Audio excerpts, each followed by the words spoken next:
శని అంటే చాలా మంది భయపడిపోతారు. ముఖ్యంగా అర్ధాష్టమ శని గురించి చాలా మంది కంగారు పడుతుంటారు. జాతకంలో 4వ ఇంట్లో శని ఉన్నప్పుడు అర్ధాష్టమ శని అని అంటారు. ఇది 2.5 ఏళ్లు ఉంటుంది. అర్ధాష్టమ శని వల్ల కొన్ని ఇబ్బందులు వచ్చే అవకాశం ఉంటుంది.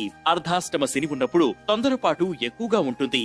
ఏదైనా పనిని మొదలు పెట్టేటప్పుడు తొందరగా చేయాలని అనుకుంటారు. ఈ క్రమంలో ఆర్థిక నష్టాన్ని ఎదుర్కొంటారు. డబ్బులు వృధా చేసుకుంటారు. అర్ధాష్టమ శని వల్ల కొంతమందికి పెళ్లి త్వరగా కుదిరిపోతుంది. ఇంటి పనుల విషయంలో చిన్న చిన్న ఇబ్బందులు ఎదురవుతూ ఉంటాయి. ఏదైనా వస్తువులు కొనుగోలు చేసేటప్పుడు జాగ్రత్తగా చూసుకోవాలి.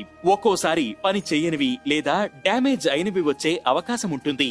విద్యా సంబంధిత విషయాలని కొంచెం అశ్రద్ధ చేయడం వంటివి జరుగుతాయి. అర్ధాష్టమ శని ఉన్నవారు చేసే పనిలో ఆటంకాలు కలగకుండా ఉండడానికి ముందు శని భగవానుణ్ణి తలుచుకుని నమస్కారం చేసుకుని ఆ తర్వాత పని మొదలు పెట్టడం మంచిది. ఓం నమో భగవతే కూర్మనాథాయ అనే మంత్రాన్ని చదువుకోవడం వలన శని ప్రభావం వల్ల వచ్చే ఇబ్బందులు తగ్గుతాయి. 3, 11, 21 ఇలా మీకు నచ్చినన్ని సార్లు సమయాన్ని బట్టి చదువుకోవచ్చు.